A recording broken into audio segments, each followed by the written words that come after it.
habits. Homeschooling successfully really comes down to habits. My name is Bekki with A Better Way to Homeschool, and I am glad you are here. If you're new, welcome. If you've been around a while, thank you for coming back to this little corner of the universe. You may wonder why in these homeschool videos my kids aren't here.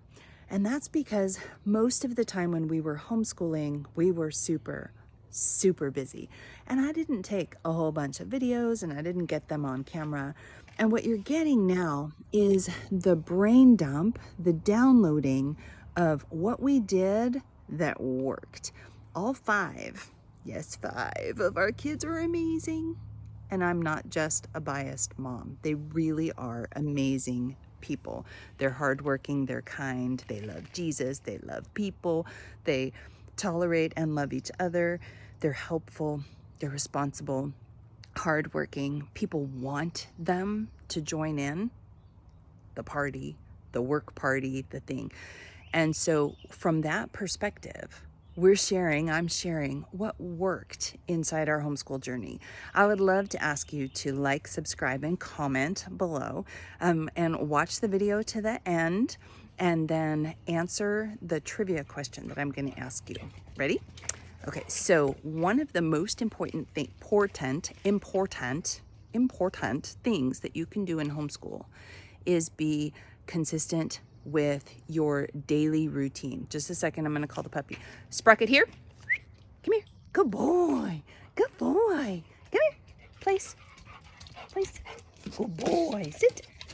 Good boy. See, we're working on consistency. Stay. And in homeschool, it's the same thing. Create either, we never did a militant style schedule. We did a flow schedule in our homeschool. I was outnumbered by kids, and so it worked better for us to have one thing lead to a consistent and predictable next thing. Nope. Sprocket, place. Nope, sit. Sprocket, sit. Sit, stay. So we'd wake up in the morning and we'd do breakfast. And then I had all 5 of the kids, whether they were big enough to sit in their chair and help serve breakfast, or they were attached to the table in a high chair. We would all sit around the table and we would do the homeschool equivalent of, nope, stay, sit. We're simultaneously training the puppy. Sprocket, sit. Good, sit, stay. So we would sit at the table, and I'm gonna sit next to the dog for a second, stay.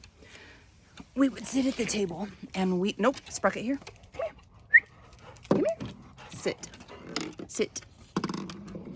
Good, sit, stay. And at the table, we would do not quiet time. We would do the Sunday, Monday, Tuesday, Wednesday, Thursday. We would talk about the weather. We would do any kind of memory work that we were doing. We would memorize Bible verses in our house, but we would also do quotes. I had a whiteboard in the kitchen, and I would teach the kids a simple drawing. And then after breakfast, there would be stations where the kids knew what they were supposed to do. So the littles would do one thing and the older kids would do another.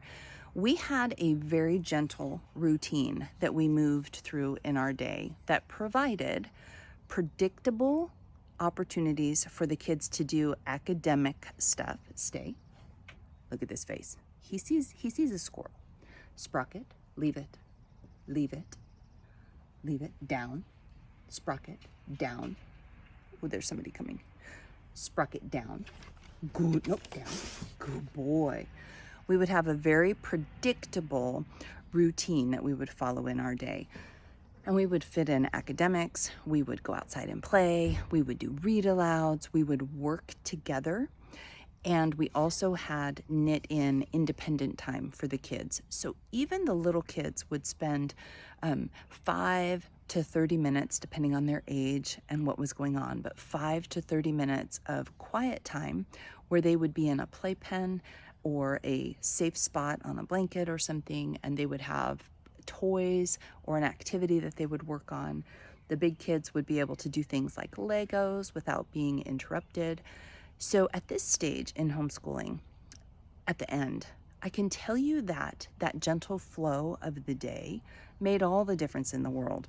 Did we always get everything done? Absolutely not. But it was predictable, and it was, most of the time, it was peaceable. And just like the dog sitting here next to me, it takes practice. And so less is more. We opted to do fewer worksheets, fewer unit studies, fewer science experiments for the sake of leaning into and doing things with excellence.